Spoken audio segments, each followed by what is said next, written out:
So SunCoast opened its doors in 2002. And a few years after opening, we realized that we were having capacity issues because SunCoast is a very prominent entertainment destination in KZN. So as a Togo Sun team, we took a decision that we needed to increase this footprint. But it's twofold. Firstly, we needed to increase the footprint on the gaming floor because of capacity issues. But at the same time, we are also an entertainment destination. So we needed to add more attractions to the property. And that's why we've added more restaurants. We've added the Globe where you can have more product launches or concerts. And I think it was needed. And that's why we took that decision.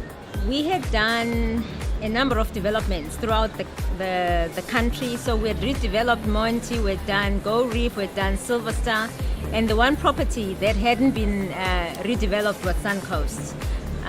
So a couple of years ago, we decided we wanted to expand this business. It took quite a while to get through the regulatory framework, getting the gaming board on side and the municipality, but eventually, here we are, we've come through.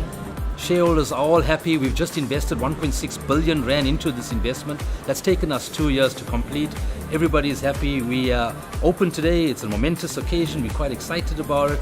And let's see how it goes from here. Well, the existing location was completely refurbed and upgraded. So the cinemas, the food court, all the existing restaurants were fully refurbed. The tiles were taken out, and the architects kept with the Art Deco theme, which Durban is renowned for, but they added a little bit of sexiness to it and modernized Art Deco, if that's right. So the look and feel is completely different.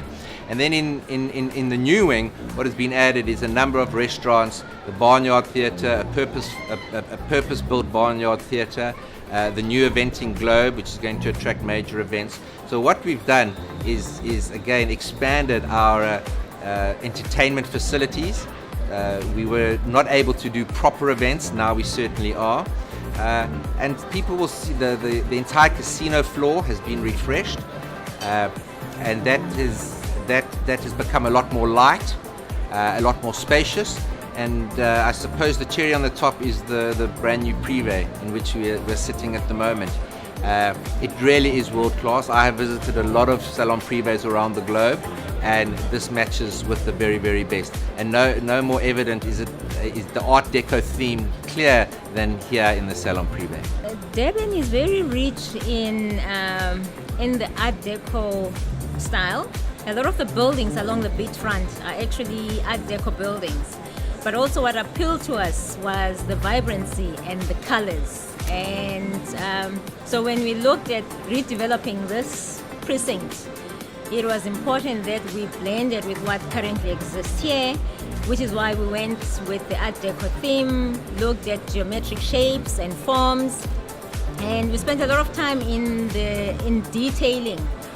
If you look at the ceilings, the floors, there's a lot of energy and time that's gone into ensuring that what you find here could stand up anywhere in the world. So very important for us is always to ensure that we have the top properties in the regions that we actually operate in.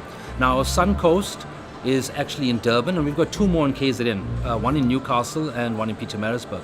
But SunCoast being in Durban, we realized that we needed to ensure that our property is always relevant. Now, to be relevant, you always have to have attractions.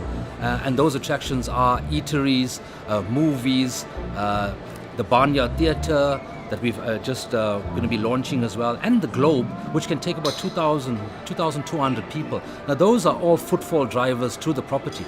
Now, going from there depends on our service levels and how we deliver on our product, because it's all good putting out a great product, but can you deliver on your promise?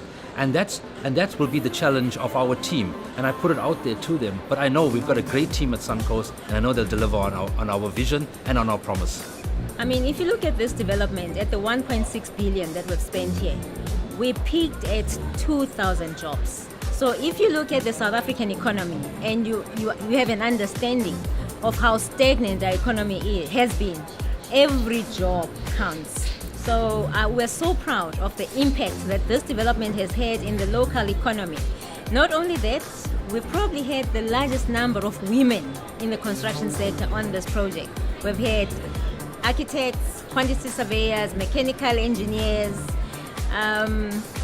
We've had lots of SMME women companies that have been part of this development. So the impact on the local economy has been enormous.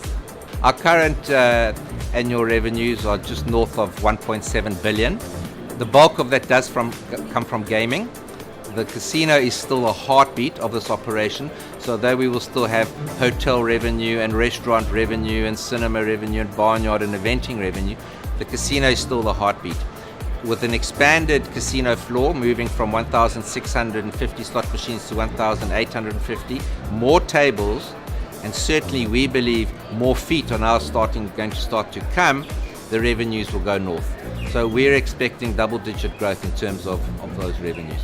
In the last 4 years, I've been to Vegas, I've been to China, I've been to Singapore, I've been to Australia. Trust me, this would fit anywhere in the world. I think a lot of the innovation comes about as a result of technology, so we now try and make sure that we keep abreast of the technological changes. Your slot machine still remains the slot machine, but the environment has to keep up with the changes.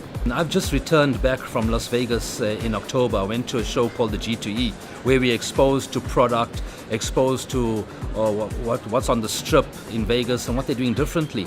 And they're starting to move into a direction of millennials and how we attract millennials, because I think that's the future of our business as well. It's something that we should not discard. So I definitely think there are opportunities in that area, but I also know that we need to reinvent ourselves all the time. So to do that, we need to have the best product on the market. We need to ensure we deliver on our promise. And I think the critical part is the customer experience. Give them that great customer experience so that they become your ambassadors for your business, and they also return as well. So I think that's the future.